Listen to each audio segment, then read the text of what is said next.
Bollywood ದಂತಕಥೆ ರೇಖಾ ದಶಕಗಳಿಂದ ಬೆಳ್ಳಿತೆರೆಯನ್ನು ಆಳಿದ್ದಾರೆ ಮತ್ತು ತಮ್ಮ ಸೌಂದರ್ಯ, ಪ್ರತಿಭೆ ಮತ್ತು ಶಕ್ತಿಶಾಲಿ ಅಭಿನಯದಿಂದ ಲಕ್ಷಾಂತರ ಹೃದಯಗಳನ್ನು ಗೆದ್ದಿದ್ದಾರೆ. ಆದರೆ ಆ ಗ್ಲಾಮರ್ ಹಿಂದೆ ಹೋರಾಟ, ದುಃಖ ಮತ್ತು ಒಂಟಿತನ ತುಂಬಿದ ಜೀವನವಿದೆ ಎನ್ನುವುದು ನಿಮಗೆ ಗೊತ್ತೇ?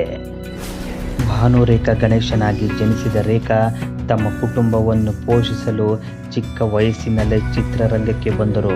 ಅವರ ತಾಯಿ ಆರ್ಥಿಕ ಸಮಸ್ಯೆಗಳನ್ನು ಎದುರಿಸಿದ ನಂತರ ಅವರು ನಟಿಸಲು ಮುಂದಾದರು.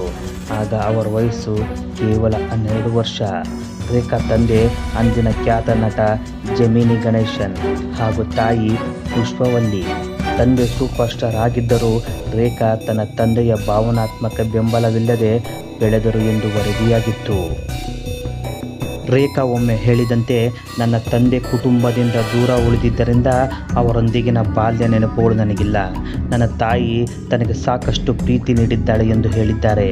ಜೆಮಿನಿ ಗಣೇಶನ್ ಜೀವನದಲ್ಲಿ ಪುಷ್ಪವಲ್ಲಿಗೆ ಅಧಿಕೃತ ಹೆಂಡತಿ ಸ್ಥಾನ ನೀಡದೆ ನಿರಾಕರಿಸಿದರು.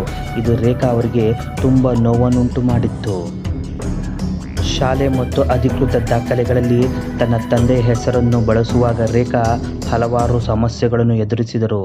ಸಂದರ್ಶನವೊಂದರಲ್ಲಿ ತಂದೆ ಬಗ್ಗೆ ಕೇಳಿದಾಗ ಅವನ ಬಗ್ಗೆ ಮಾತನಾಡಲು ಬಯಸುವುದಿಲ್ಲ ಎಂದು ರೇಖಾ ಹೇಳಿದ್ದರಂತೆ ಎಂದು ವರದಿಯಾಗಿತ್ತು. ಇನ್ನು ರೇಖಾ ಮೊದಲು ದಕ್ಷಿಣ ಭಾರತೀಯ ಚಿತ್ರಗಳಲ್ಲಿ ಬಾಲನಟಿಯಾಗಿ ಕಾಣಿಸಿಕೊಂಡರು. ನಂತರ ಉತ್ತಮ ಅವಕಾಶಗಳನ್ನು ಹುಡುಕುತ್ತಾ ಮುಂಬೈಗೆ ತೆರಳಿದರು. ಬಾಲಿವುಡ್ನಲ್ಲಿ ಅವರ ಆರಂಭಿಕ ದಿನಗಳು ಸುಲಭವಾಗಿರಲಿಲ್ಲ. ಅವರ ಕಪ್ಪು ಮೈಬಣ್ಣ, ತೂಕ ಮತ್ತು ಹಿಂದಿಯನ್ನು ನಿರರ್ಗಳವಾಗಿ ಮಾತನಾಡಲು ಬಾರದಕ್ಕೆ ಅವರನ್ನು ಅಪಹಾಸ್ಯ ಮಾಡಲಾಯಿತು. ಆ ಸಮಯದಲ್ಲಿ ಚಿತ್ರೋದ್ಯಮದಲ್ಲಿ ಪ್ರಾಬಲ್ಯ ಹೊಂದಿದ್ದ ಬಿಳಿ ಚರ್ಮದ ನಟಿಯರೊಂದಿಗೆ ಅವರನ್ನು ಹೆಚ್ಚಾಗಿ ಕೆಟ್ಟದಾಗಿ ಹೋಲಿಸಲಾಗುತ್ತಿತ್ತು. ಆದರೆ ರೇಖಾ ತಮ್ಮ ಪ್ರಯತ್ನ ಬಿಟ್ಟುಕೊಡಲು ನಿರಾಕರಿಸಿದರು. ಅವರು ಹಿಂದಿ ಕಲಿತರು, ತಮ್ಮ ನೋಟವನ್ನು ಬದಲಾಯಿಸಿಕೊಂಡರು ಮತ್ತು ತಮ್ಮ ನಟನಾ ಕೌಶಲ್ಯವನ್ನು ಹೆಚ್ಚಿಸಿಕೊಂಡರು. ಶೀಘ್ರದಲ್ಲೇ ನಿರ್ಮಾಪಕರು ಅವರ ಡೇಟ್ಗಳಿಗಾಗಿ ಸಾಲುಗಟ್ಟಿ ನಿಲ್ಲಲು ಪ್ರಾರಂಭಿಸಿದರು. ಅವರು ಅಂತಿಮವಾಗಿ ಬಾಲಿವುಡ್ನ ಅತಿ ದೊಡ್ಡ ತಾರೆಗಳಲ್ಲಿ ಒಬ್ಬರಾದರು. 150ಕ್ಕೂ ಹೆಚ್ಚು ಚಿತ್ರಗಳಲ್ಲಿ ನಟಿಸಿದರು ಮತ್ತು ರಾಷ್ಟ್ರೀಯ ಚಲನಚಿತ್ರ ಪ್ರಶಸ್ತಿ ಮತ್ತು ಹಲವಾರು ಫಿಲ್ಮ್ಫೇರ್ ಪ್ರಶಸ್ತಿಗಳನ್ನು ಗೆದ್ದರು.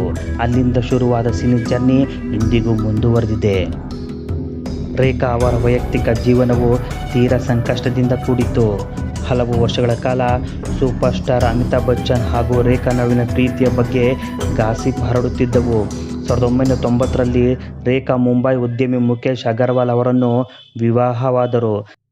ಕೆಲವೇ ದಿನಗಳಲ್ಲಿ ಮುಕೇಶ್ ಆತ್ಮಹತ್ಯೆ ಮಾಡಿಕೊಂಡರು. ಈ ವೇಳೆ ರೇಖಾ ತೀವ್ರ ಟೀಕೆ, ವಿರೋಧ ಎದುರಿಸಬೇಕಾಯಿತು. ಈ ಘಟನೆಯು ಅವರನ್ನು ಭಾವನಾತ್ಮಕವಾಗಿ ಜರ್ಜರಿತಗೊಳಿಸಿತು. ಮುಂದೆ ಅವರು ಮತ್ತೆ ಮದುವೆಯಾಗಲೇ ಇಲ್ಲ. ರೇಖಾ ಈಗ ಸುಮಾರು 1000 ಕೋಟಿ ರೂಪಾಯಿಗಳ ನಿವ್ವಳ ಮೌಲ್ಯವನ್ನು ಹೊಂದಿದ್ದಾರೆ ಎಂದು ಹೇಳಲಾಗುತ್ತಿದೆ. ಅವರು ಮುಂಬೈನಲ್ಲಿ ದೊಡ್ಡ ಬಂಗಲೆ, ಇತರ ಸ್ಥಳಗಳಲ್ಲಿ ಆಸ್ತಿಗಳು, ಐಷಾರಾಮಿ ಕಾರುಗಳು ಮತ್ತು ವಿದೇಶದಲ್ಲಿ ದುಬಾರಿ ಮನೆಯನ್ನು ಹೊಂದಿದ್ದಾರೆಂದು ವರದಿಯಾಗಿದೆ. ಇಷ್ಟಾದರೂ ರೇಖಾ ಒಂಟಿ. ಗಂಡ ಇಲ್ಲ, ಮಕ್ಕಳಿಲ್ಲ, ಮೊಮ್ಮಕ್ಕಳಿಲ್ಲ, ಪೋಷಕರೂ ಇಲ್ಲ. ಸದ್ಯ ರೇಖಾಗೆ ಯಾವುದೇ ಉತ್ತರಾಧಿಕಾರಿ ಇಲ್ಲ. ಹೀಗಾಗಿ ಅವರ 1000 ಕೋಟಿ ರೂಪಾಯಿ ಮೌಲ್ಯದ ಆಸ್ತಿಗೆ ಮುಂದಿನ ವಾರಸುದಾರ ಯಾರು ಎಂಬ ಪ್ರಶ್ನೆ ಎದ್ದಿದೆ. ರೇಖಾ ತಮ್ಮ ಸಂಪತ್ತಿನ ಪ್ರಮುಖ ಪಾಲನ್ನು ಅವರೊಂದಿಗೆ ಸಂಬಂಧಿಸಿದ ದತ್ತಿ ಟ್ರಸ್ಟ್ಗೆ ಬಿಡಬಹುದು ಅಂತ ಮುಂಬೈನ ಕೆಲ ಮಾಧ್ಯಮಗಳು ಹೇಳಿವೆ. ಒಂದು ಭಾಗವು ಅವರ ದೀರ್ಘಕಾಲದ ಒಡನಾಡಿ ಮತ್ತು ಸಹಾಯಕಿ ಫರ್ಜಾನಾಗೆ ಹೋಗಬಹುದು ಎಂಬ ಊಹಾಪೋಹವೂ ಇದೆ.